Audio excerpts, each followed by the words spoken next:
Dave? Yeah.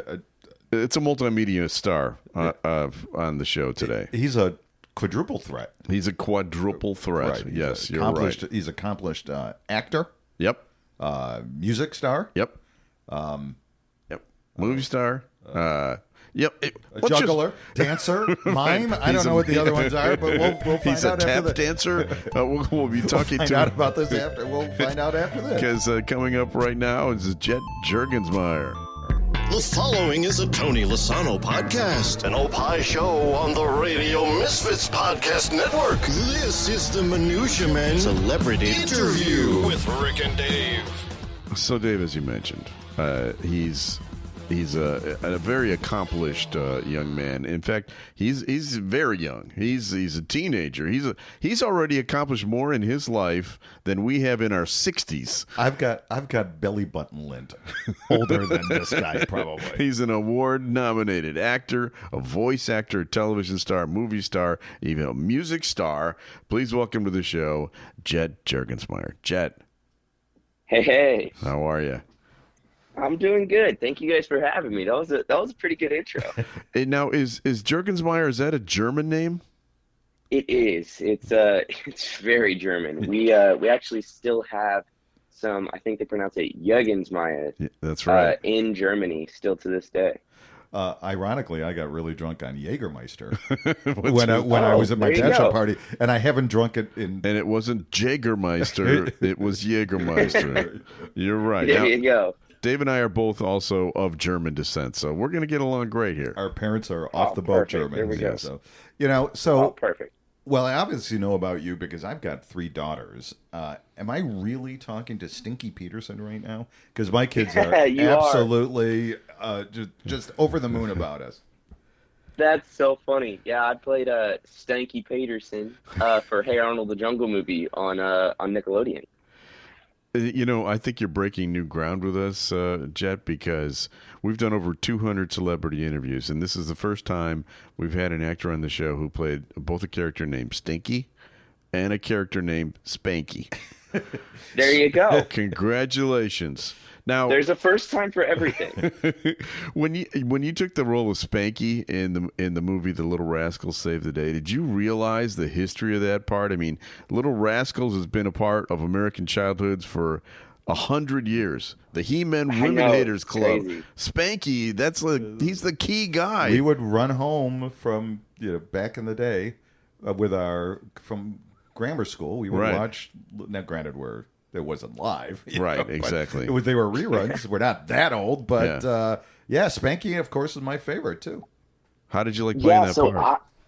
It was a lot of fun. I was 7 when I was in that, and wow. I did understand it because I obviously, like most kids, had seen the 1994 Little Rascals. Okay. And so naturally, I was excited. And kind of a funny story that not a lot of people know is Spanky was not the first character I auditioned for that movie. Oh, really? I actually went in 2 or 3 times for some other characters before I ever even got asked to audition for Spanky. Like which and so ones? I think that's kind of funny. Which characters? See, I auditioned for Porky. Oh, okay. And Waldo. Auditioned for Waldo. And I want to say there was another one, but those were like the 2 that I went in for the most.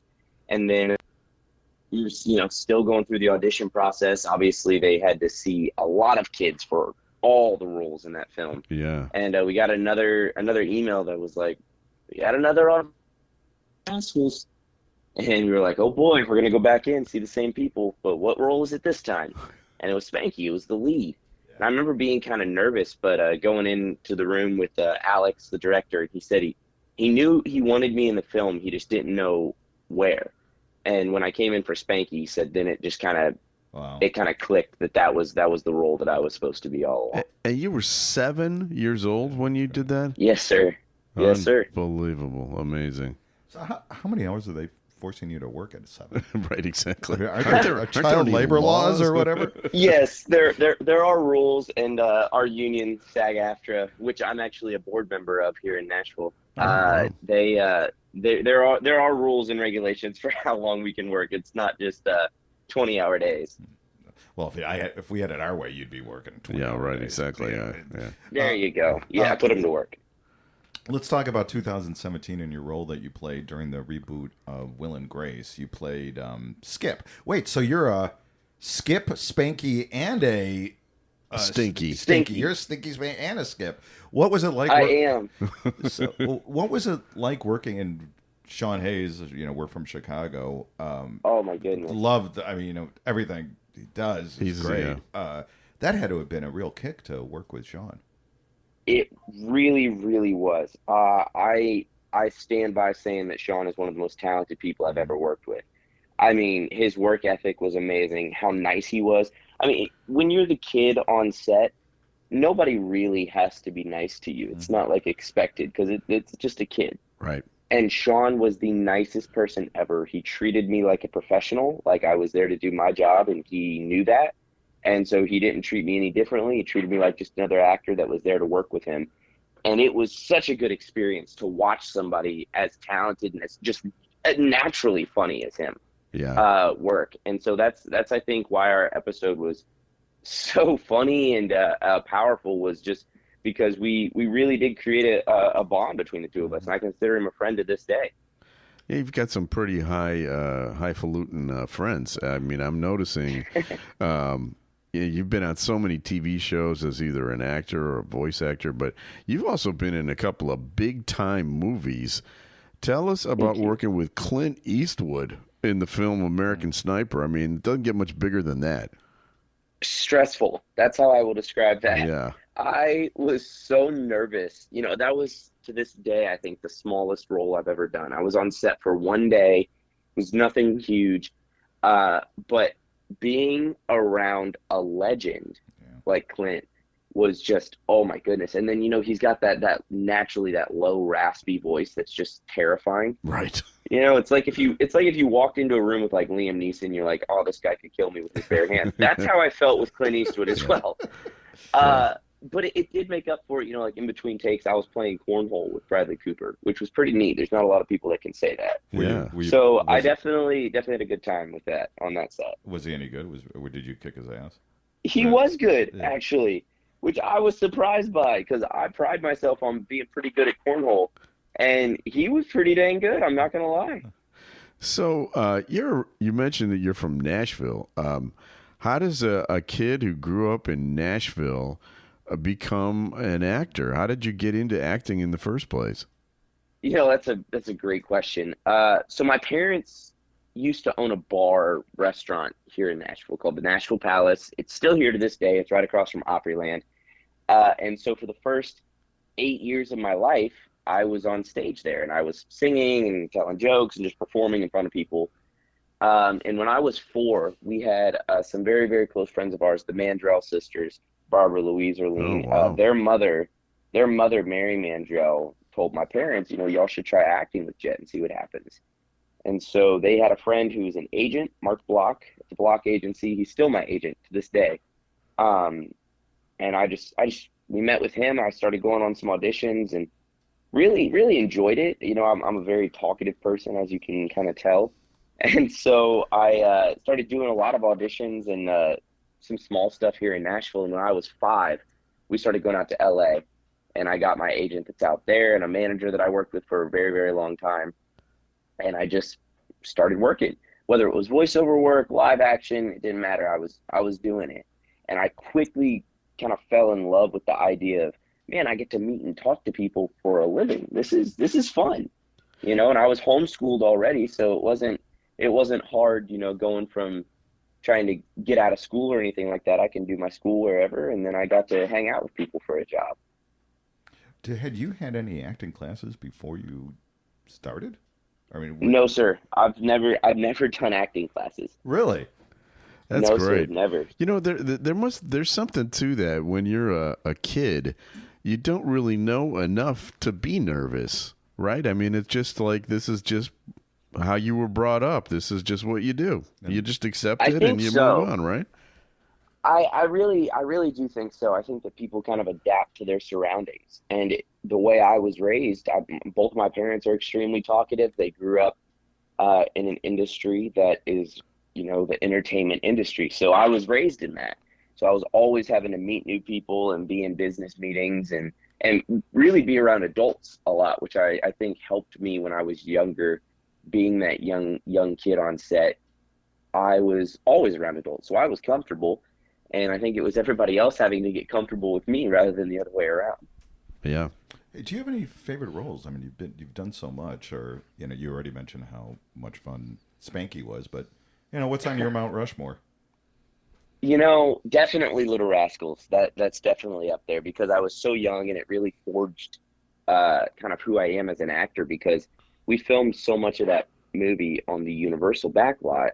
And I remember going, when I was younger and still to this day when we have friends visiting in California and, you do the Universal backlot tour, you ride the tram, that sort of thing. Yeah. Well, the tours would be driving past us while we're filming. So we would run out and think it was just so cool that we could wave to the people touring Universal when we were actually working it. So that's definitely up there. But every role I've done has been a stepping stone, made me who I am as a person, as an actor, as an entertainer. Adventures in Babysitting for Disney was really, really special to me because of the friends that I made. It's very rare for people to stay in touch after you get off a project. Just because, everybody's busy, everybody's working, but all of us stay in touch to this day. A lot of us are still extremely close, and that's really special to me. People like that, make it all worthwhile because we've all been together since we were young kids coming up together, and then we get to work together, and we can stay friends throughout the rest of our lives while we're still working. So definitely Little Rascals, Adventures in Babysitting, Last Man Standing was super cool to be a part of. But it's so hard to just, pick a Mount Rushmore because of just everything I've been able to be a part of. Yeah, you've done so many. Can you think of one that you think of as the most challenging role? Oh, goodness. Gotcha. Yeah. You did gotch me.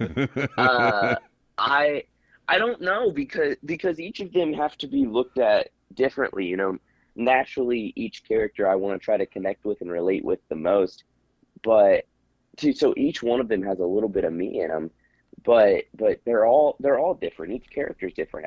Every character, has its challenges and its ups and downs, and so it's kind of hard to just pick one that, kind of took it all out of you because really all of them do, because all of them are different and all of them require a very high level of focus and effort. Are you sure you were homeschooled? Because that would be a perfect essay answer for, like a public school. There you go. If you hadn't read the book and you're like, I've got to come up with an answer here.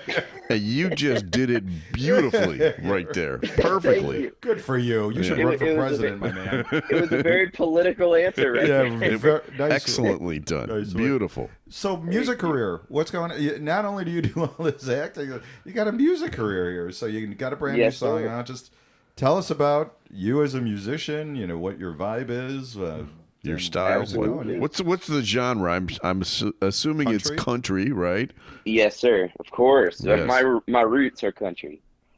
So music's always been a big part of my life, growing up in Nashville. And so when I was about 10 or 11, I started really kind of taking it serious, learning guitar, learning some of my favorite songs as one does.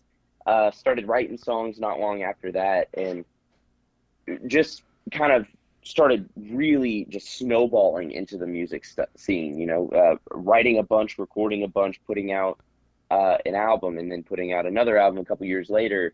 And then just back in July, I put out my third studio album, which my latest single, Good Days, is off of.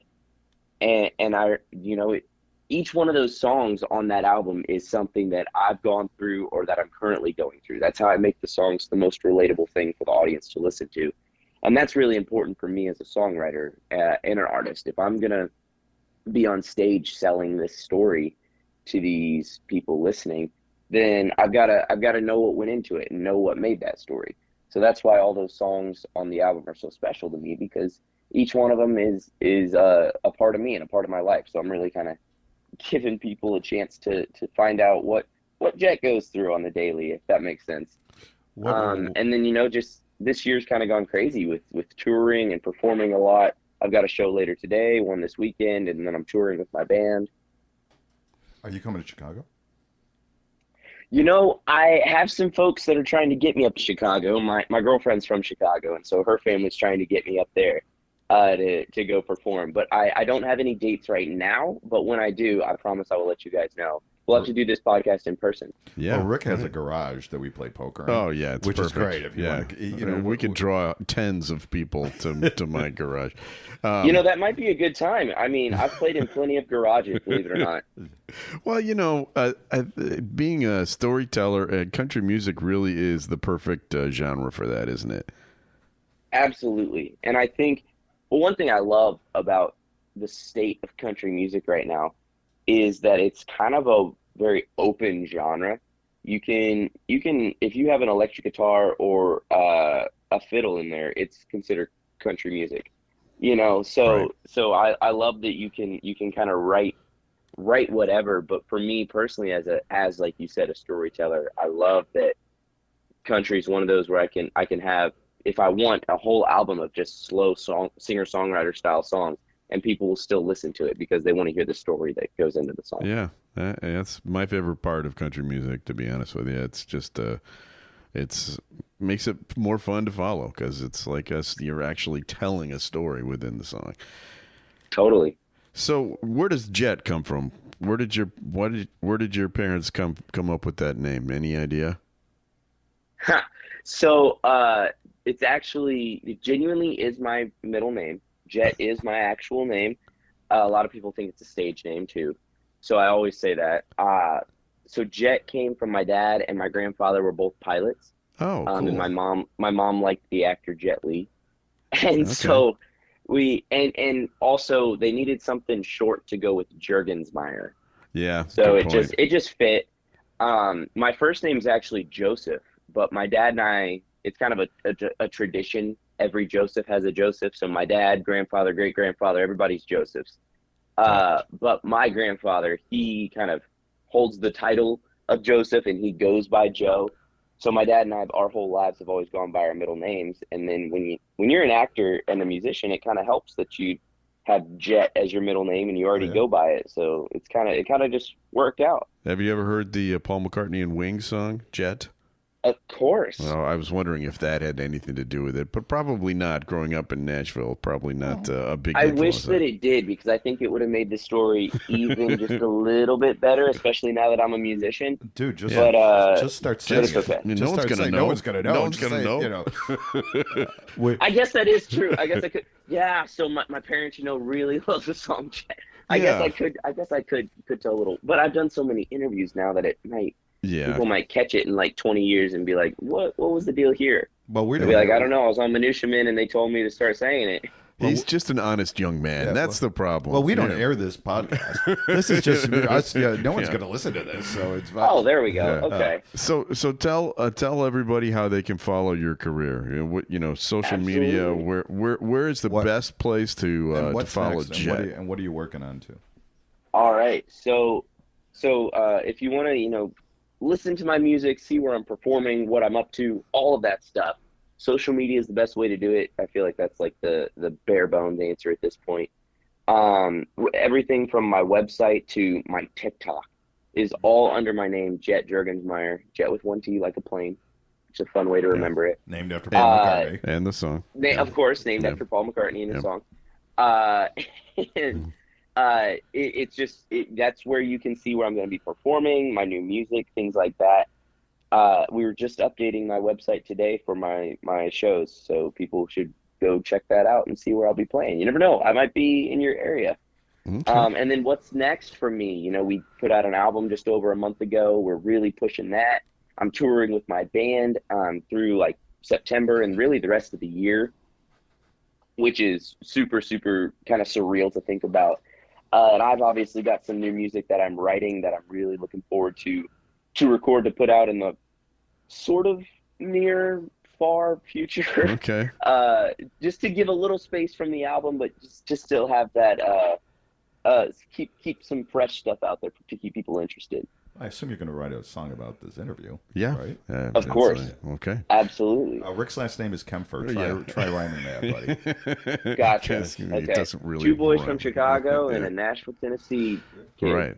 That's what my it's nickname called. is Work in Spanky, progress. and Dave's nickname is Stinky. So Actually, my There you nickname go. in college was Snorky. right. So there you it go. Whoa, perfect. Works out perfectly. Thank you, Jet. Absolutely. Really Man, thanks a appreciate lot, your bud. time. Thank you guys so much for having me. Can't wait to come back. All right. Have a right. good one. Thanks, buddy. Bye bye. See ya. There he is. What a nice, polite kid. This is a He nice calls us young sirs, man. Calls us sir, he gives us respect. There is something to talking to these young kids that are clearly so much more talented than us. Yeah. You see their future. You're just like, you want to root for them. Absolutely. And we're at an age where we don't have to feel jealousy anymore because it's over. We had our shot. We just blew it. The ship has sailed, buddy. That's all there is to it. Oh, well, that was very nice. Thank you very much to Jet for being on the show. Yeah. All right. So we have to thank our executive producer, Tony Lasano with Opie Shows. We need to thank Ed Silla, Radio Misfits. Great Talk Radio isn't dead. It's just moved to a better place. RadioMisfits.com. And we're going to be back again very soon with another episode of Minutia Ben Celebrity Interview. The proceeding was a presentation of the Radio Misfits Podcast Network. Find our other great shows on iTunes, Stitcher Radio, and at RadioMisfits.com. Thank you. Thank you.